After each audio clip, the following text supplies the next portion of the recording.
Health investigators say there's tuberculosis inside the ICE detention center at Aurora, and they're shut out. So there's a lot of different people that are potentially at risk in a congregate setting. Victor Marx suggests he has the endorsement of former Governor Bill Owens. Owens says that's not true.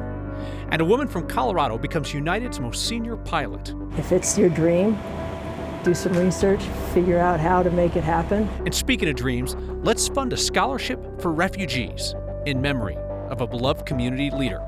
Tonight on Next. Adams County's public health leaders are getting iced out by the ICE detention facility in Aurora. The county says there is an active tuberculosis case inside, and they want to investigate whether it's spreading. The county health director, whose expertise is infectious diseases, can't get past the front door. She spoke today with our Marshall Zellinger.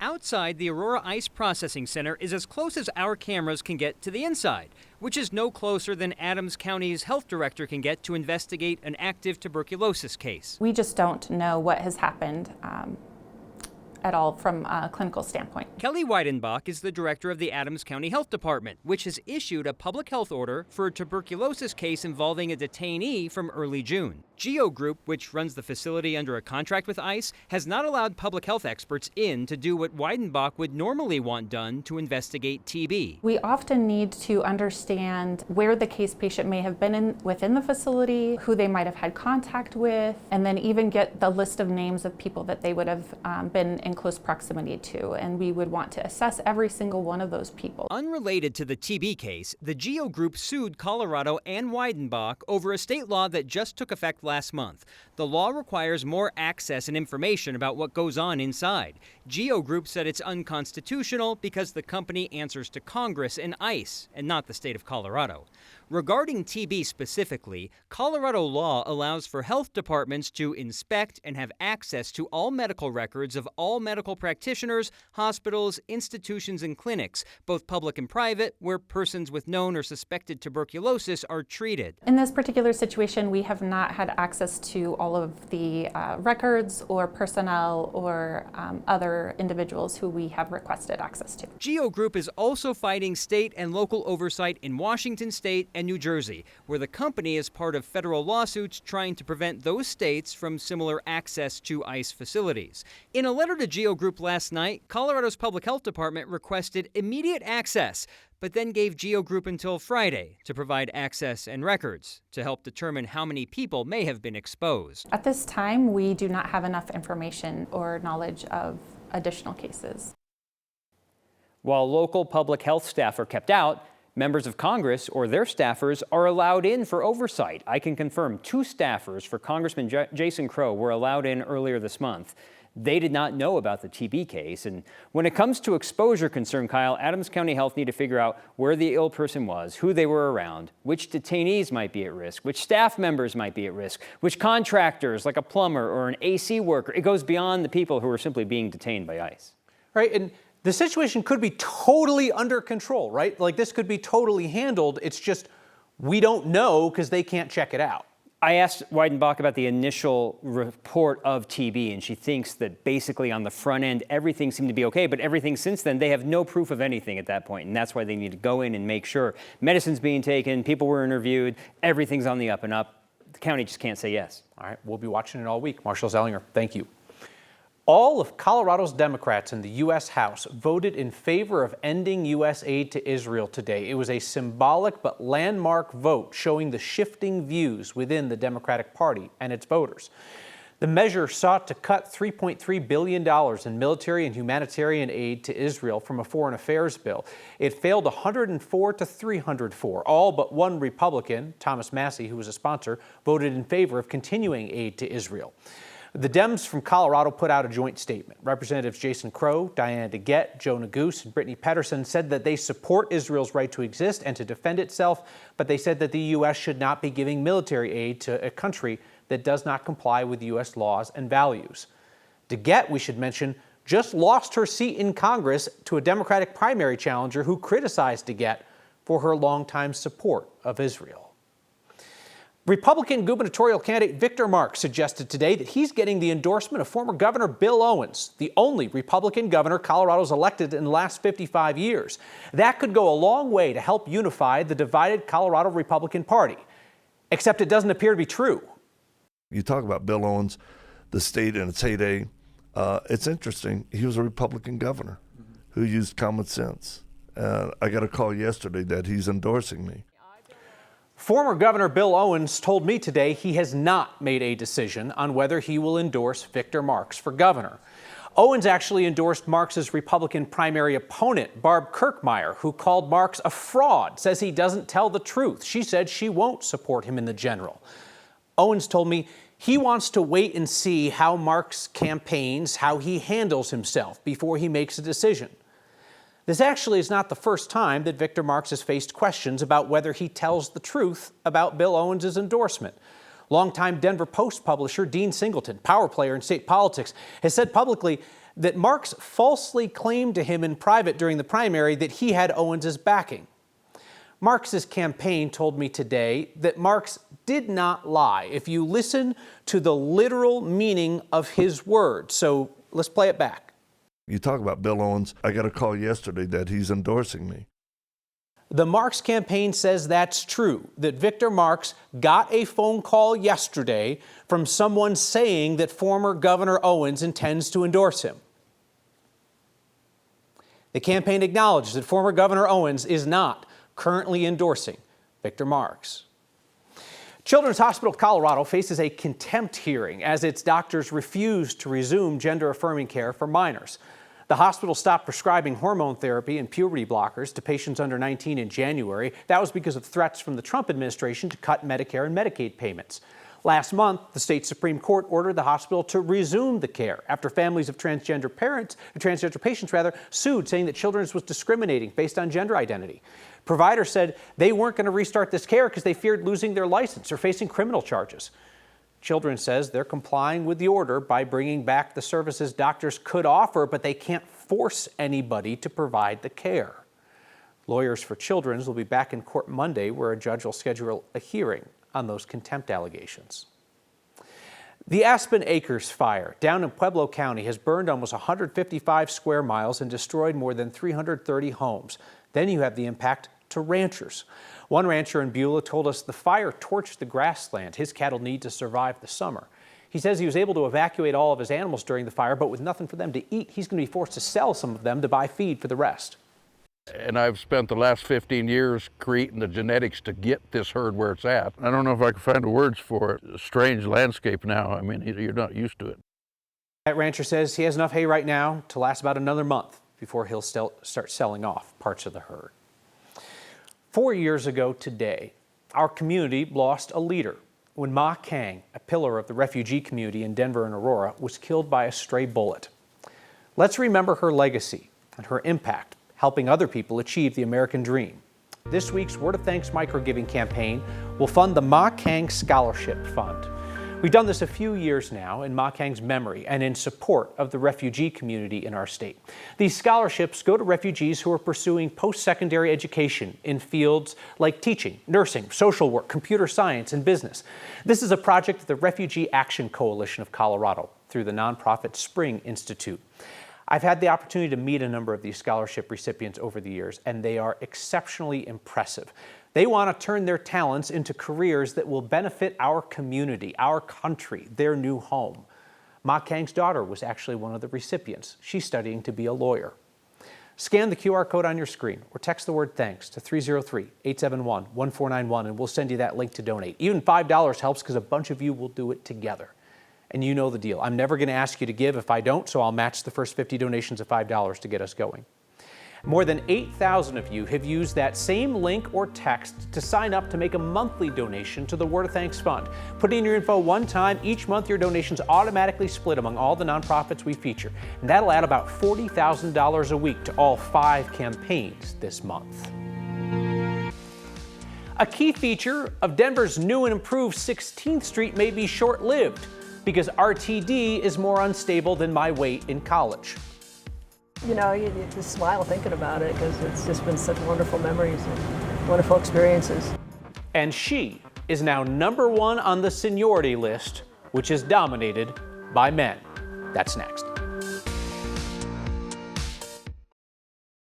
It's going to be a hot night for thousands of people in Larimer County when Xcel Energy cuts the power to work on transmission lines. This outage will start at 8 p.m. and will last until 6 tomorrow morning. Talking about 2,000 customers on the west side of I-25 near Boyd Lake. These are folks who are south of US 36 and north of East County Road 16. All of them should have gotten a phone call from Xcel yesterday warning about the outage. Xcel says the work is necessary to keep the system safe and reliable. Power companies are not actually allowed to cut off power if it's hotter than 95 degrees. It will be in the mid-80s when the power gets shut off tonight. It'll be around 70 degrees at midnight. I always think about all the stuff that's in those refrigerators and freezers. What do you do at the last minute with all of that? 94 degrees in Denver today, another hot, dry summer day, a little bit of haze out there, and winds out of the south and southeast, keeping the cooling clouds and thunder showers from moving across the Front Range like they typically do every day this time of year. 94 in Denver, 100 in Grand Junction, 97 in Fort Collins. Humidity's up a little bit, but so is the wind. The wind's increasing out of the south and southeast, and the wind with some of these gusty thunderstorms keeping fire managers on their toes.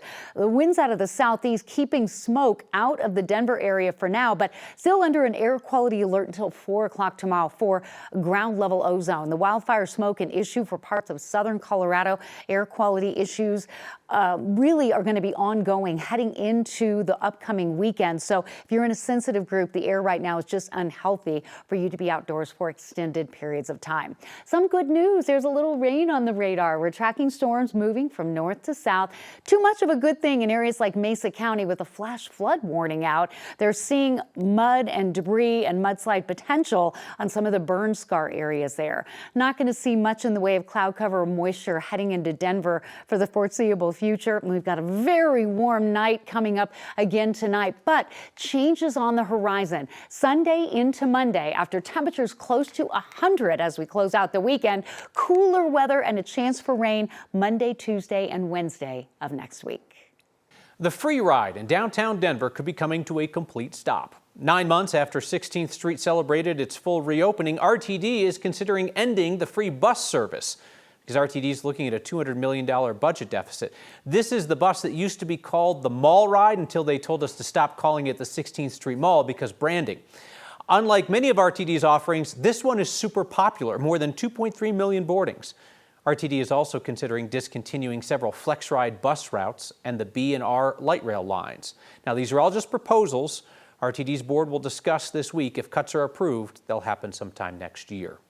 Meanwhile, in Douglas County, people are getting more free rides. Commissioners just approved $2 million to expand the county's rideshare service into Castle Rock later this summer. It's a free app-based service where riders can request share rides within certain areas. Dougco launched it in Lone Tree, expanded into Highlands Ranch last year, Parker earlier this year. The county says since the launch, the service has provided more than 125,000 trips. The cash comes from CDOT, the town of Castle Rock, and Dougco. After more than 4 decades in the sky, a pilot originally from Colorado adds a special title as she nears retirement. We'll meet her next.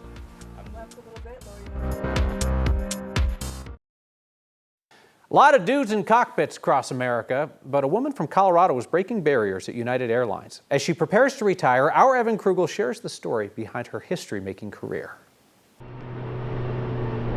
Every day, hundreds of pilots fly in and out of Denver, and most of them are men. I'm setting up for the ILS 28 left. But a few miles away, inside this United flight simulator, I've got over 30,000 hours in an airplane though. Captain Creston Wilson is doing what she's done for 4 decades. I mean, I love flying. I've always loved flying. Getting ready for another smooth landing 50, 40. in simulated 30, San Francisco. That's how it's done. Then we taxi to the gate. She's been in this simulator hundreds of times, but this trip holds extra meaning. Yeah, this is my last time. It's a little bit emotional. After 41 years, she's preparing to call it a career, but not before leaving her name in United's history books. So number 1 on the seniority list now, yeah.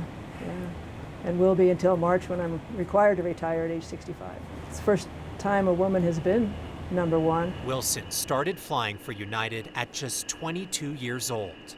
After growing up in Arvada, and then graduating from MSU Denver. United has a long storied history, especially here in Denver, and we're hitting our 100-year anniversary this year.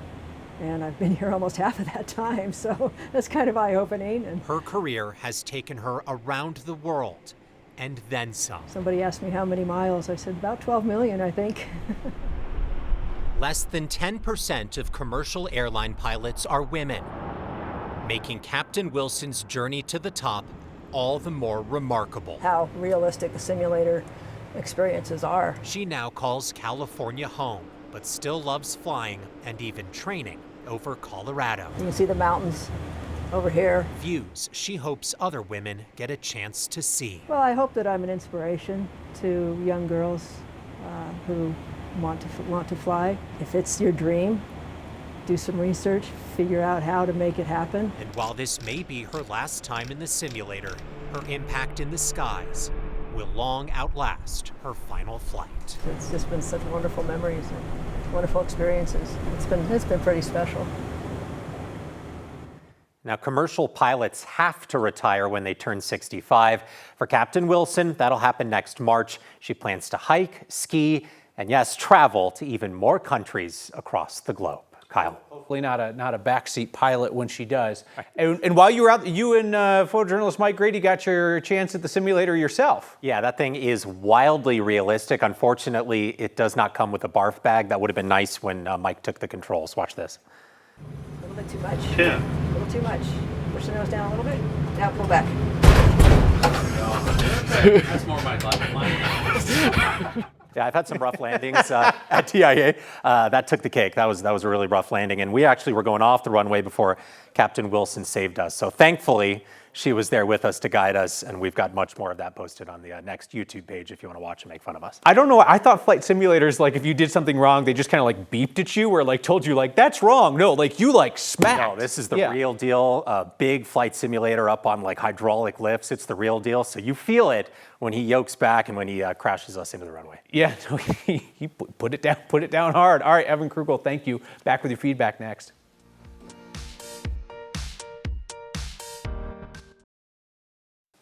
Refugees come to America at our country's invitation because America has always been a beacon for people fleeing prosecution. And Colorado has long been a welcoming place for those refugees.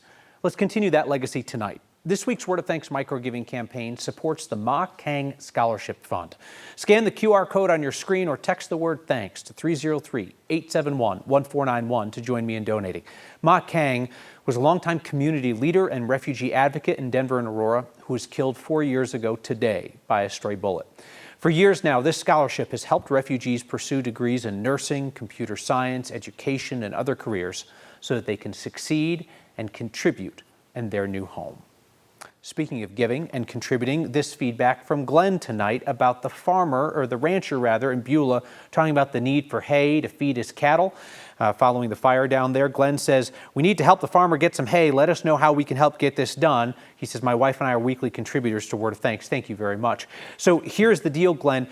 2 weeks back, 1 week back, our Word of Thanks campaign benefited the Southern Colorado Wildfire Relief Fund that is set up to help folks, including that rancher, with immediate needs like the one that he has now. You can find that link on the 9 News website or on my social media.